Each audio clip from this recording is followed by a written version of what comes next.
Okay, welcome back to another tutorial here at AKAAWOL.com. I suppose maybe you might be watching on YouTube, but whatever, wherever you're getting this from, it's me, it's AWOL. So a bunch of requests after I made this. Basically, you guys are asking how did I do it, what's the trick, what's the secret. So basically this is an even number amount of strings coming all the way around, right? So I had two silver, they were laying flat, going across. I added a brown, then I added a silver, brown, silver. You get the idea. When I joined the two silvers together, which I actually did it so well, it's difficult to see where that actually happened. But when there were browns at both ends when it was coming together, right? So then the two silvers tied together, and then the brown from the right hand side did a left and then a right. So that way it started going into that direction, and all the other browns also stayed in that same direction. So what you have here is the dark brown coming this way, and the silvers are all coming this way. And it stays like that indefinitely because it's a cylinder, right? And that's the big trick to it. So if you're trying to make this yourself, you're trying to figure out like how can I spell words or put in little alien guys or represent, you know, some old 8-bit graphics, that's how I did it. That's the easiest way to do it. And I've probably made this whole video so simple now that you guys can run away and you won't even need to see me set up to do the next thing. But for those of you who are slick and sticking around, you're going to see how I'm going to make a bracelet out of this and how I'm going to start differently so that way you can actually tie the bracelet on. So what I need to do now is I need to set up an easel here, clipboard, and get my string and stuff. So hang on, and through the magic of video, I'll be back before you know it. And we are back. Look at that. Just like magic. We have the whiteboard here, and what we're going to do is I've made a tiny kumi. Let's see if I can get in close on this. Just a little one here. Just enough to kind of have the threads be separate, and to get myself where the loop will be where I'm actually going to be able to tie this together as a bracelet. I'm going to make this for myself. Looks like my string is just a little bit tangled up here. Alright, let's get this on the clipboard.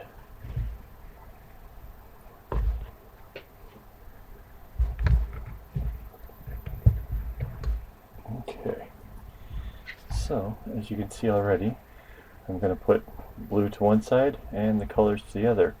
And the bonus is, unlike before where I only used two colors, this time I'm using more than just two, right?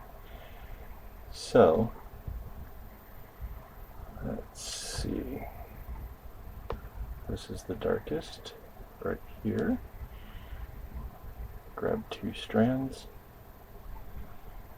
Make sure that we are 100% right about this. Yep. I'm just going to set that to be the first one right there. So we've already done this darkest.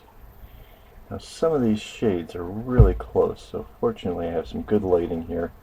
Otherwise this would become really, really difficult. Next one.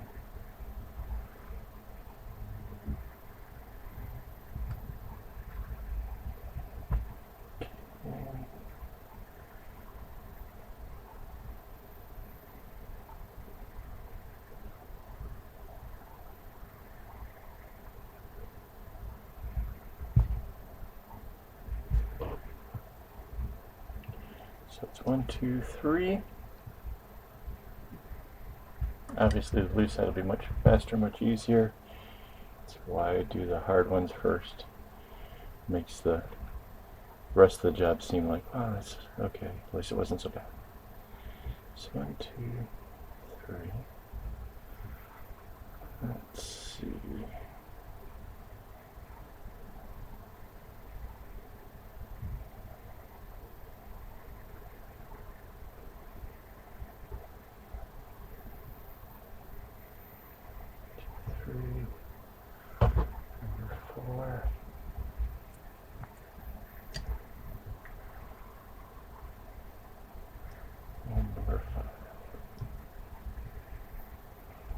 So there's 5 different shades of kind of a burnt orange to almost a yellowy color. And we start off with the same burnt one again. Mind you, for this, I could have done it so many different ways. I could have put the 2 darkest ones together, you know, and then the 2 next darkest, and I've gone through the sequence like that. I could have gone dark to light, light to dark. Really, there was a pretty much an endless way of doing this. So when I see you guys do it, I really hope to see some kind of other variation. I want to see, you know, some creativity in the works that you guys make. I did 5 because it was a nice, easy number for the kumi. Because the string is doubled up, right? That means there was 10 on the colored side and 10 on the other, but that's doubled, so that makes it 40 strands. So that's about as much as I can fit onto the new kumis that we got. So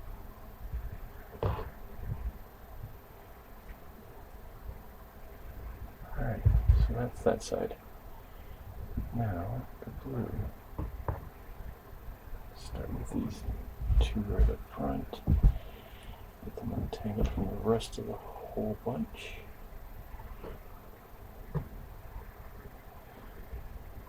So I think anybody who's actually been doing bracelets for a while can probably look at this and see immediately, like, oh, I totally get where this is going to go, I get what you're doing, and probably doesn't need more of a tutorial. Anybody who is kind of lost, it's probably you just really haven't that much experience yet, I would suspect, and just hang in there, just keep trying things. It'll come to you. You'll start to see what it is that, you know, the rest of us have been coming up with and what we're doing. I'm trying to make it easy on you. I'm trying to give you inspiration here. I don't have all the answers. I've come up with most of this stuff on my own, just from years and years of experience. So hopefully you'll see this and you'll be like, oh, I know what I want to do now, and it'll be exciting and fresh and new. Because I mean, despite the fact that I'm going to put letters into this one here for myself, if you went with this, you could make any kind of pattern you wanted. You could make zigzags and whatever, and the way the colors are going to come through, it's going to become interesting, you know. Because the colors themselves will always be going in a straight row. I'm not using the other 2 knots. This is just your basic first 2 knots. One goes to the left, one goes to the right. The only deciding factor, the only thing that really changes, is which color is on top, which direction did you do the knot in. So like this one, this was all going from left to right. At any point that I need a color, then it's going to be the right to left. So, and I apologize for the sounds of my nails on this board. I get that probably is not nice if you have a good stereo system. I sincerely apologize. I have no intentions of trying to do that. It just kind of happens. So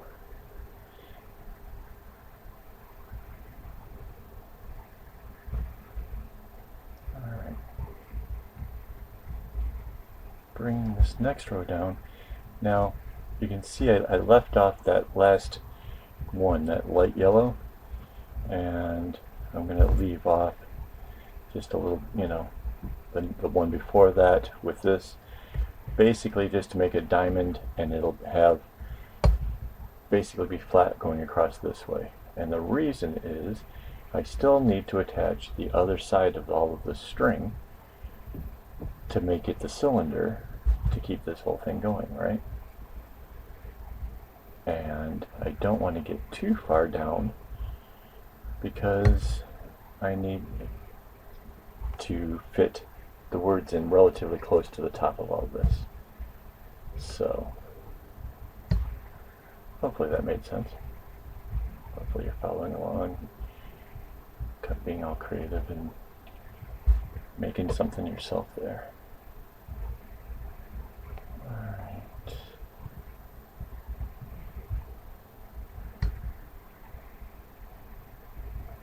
So by only coming to here, kind of like a straight row going across. Right. Right to there. So I won't tie anything more to these, and I'll continue to keep going.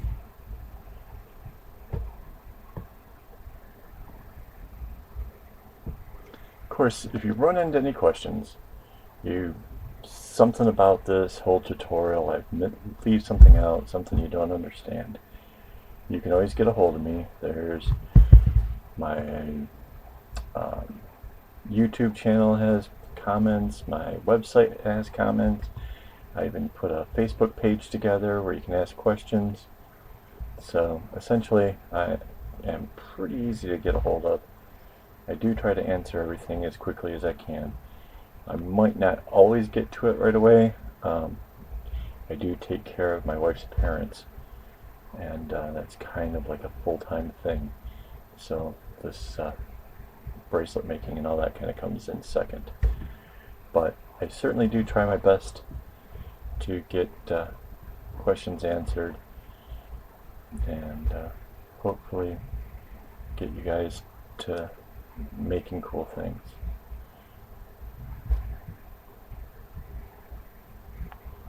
So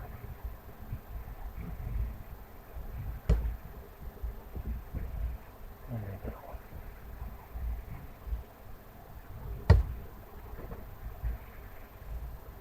3 down, 7 more to go.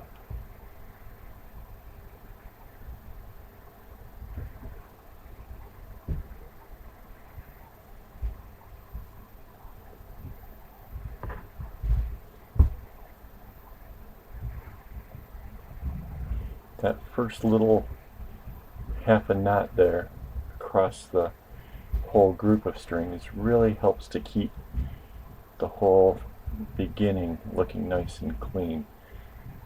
I know I do that on a lot of my work, and I probably don't talk about it, but it gives it a much cleaner look. So if you haven't been doing that, I highly recommend that's something that you do. It will help improve everything greatly, I'm sure.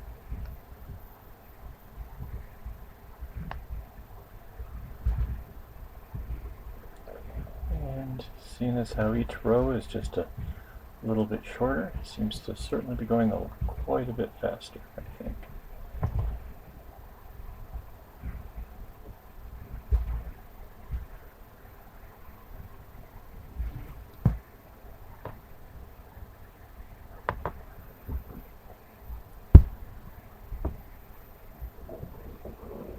See that? Right across the whole big pile of the blues that are left. Just keeps this edge over here on this side, or on the left hand side, much nicer. I can see through my phone, which is like right next to me, that this particular shot is like all the bracelet works way at the top of the screen, and you're just basically getting my hands and all the other string and a bit of the work up at the top. And I really can't put you in any closer, because if I did, I wouldn't be able to see what I'm doing. And if I put it higher, like centered this part up into the middle of the frame, then you would be getting a bunch of glare off of my computer monitor, which is what's behind this easel. So kind of doing the best I can. I'm hoping to come up with some new camera stuff to be able to actually be able to better mount it, or maybe get some kind of a zoom thing happening, so that way I can kind of have the camera out of my way, but still getting it right in on the work. So anybody's got any kind of cool recommendations on how to achieve that, please by all means get a hold of me. Let me, drop me a line. Give me your secrets. After all, I'm sharing my secrets right here with you, right? So it's only fair.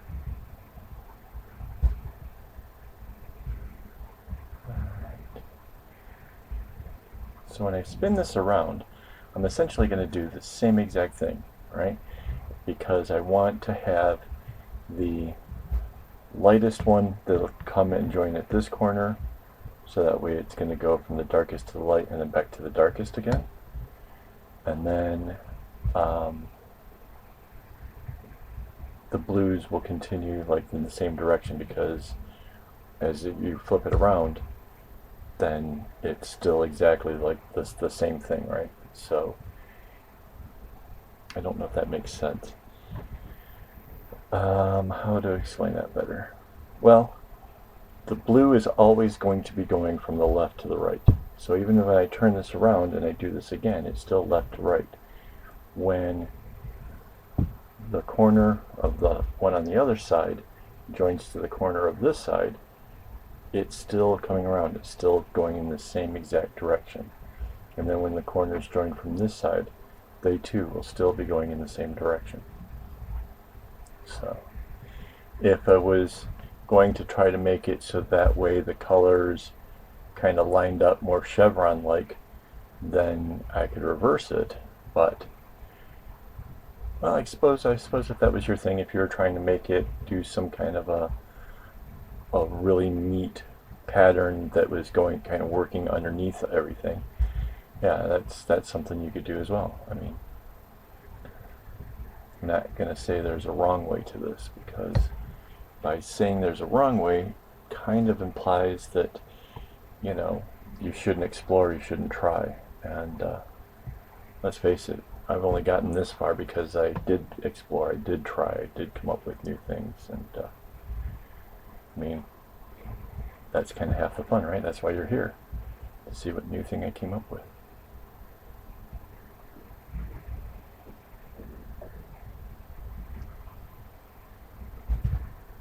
Okay.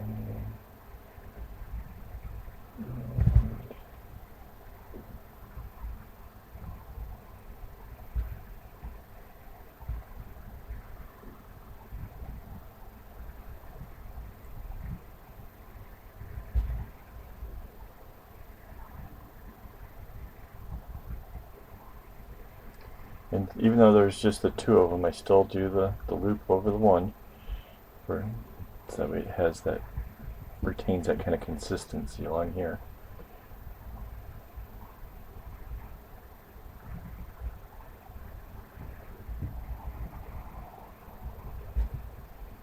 And that last one I'm not going to tie just yet. I'm going to leave that, I think. No, I take it back. I do tie that one, because it's supposed to be coming this direction, right?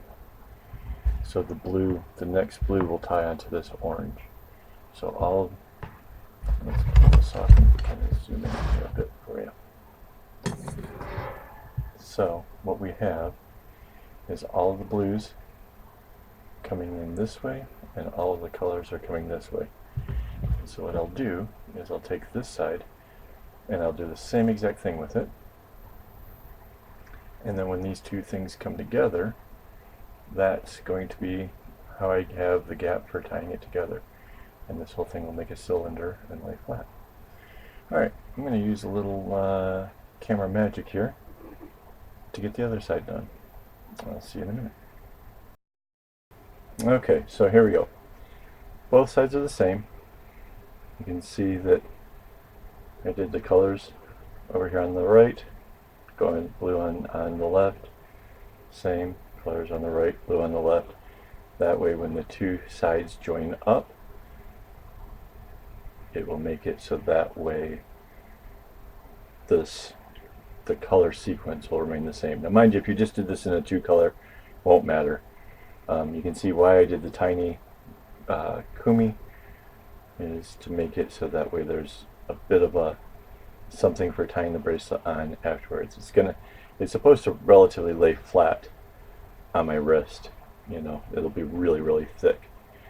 But I don't want it to be something where, like if I just tried to have the string go straight across, it might not have looked nearly as nice. So I did that. Wouldn't have to. You could have wrapped one of the strings, maybe a blue, wrapped it around the whole bunch and kind of, looped it off with a half hitch or something to kind of keep that little segment protected or whatever. You don't have to go completely crazy all the time. But it's me, and well, that's just kind of how I roll. So now I'm just going to go at it, and I'm going to make the bracelet, and I'll come back most likely in a day or so with the finished thing. Reason being is I have some graph paper that's just written out like regular, like how I did the high score here. It's just written out like this. But I'm going to have to like counting and things like that. So if I'm talking to you, I won't be concentrating, and then I'm going to have to take out some knots or do something, and it won't be fun for anybody. So I'll come back and I'll tell you what kind of lessons I learned along the way, and hopefully that'll be enough to answer all of your questions. All right, so until later. If you enjoyed this video, do click like and subscribe to my YouTube channel. If you have any questions you'd like answered in future tutorials, leave a comment below. For more on friendship bracelets, visit AKAAWOL.com. Also, be sure to hit me up on Instagram at AKAAWOL. Thanks for watching, and don't get your strings in a bunch.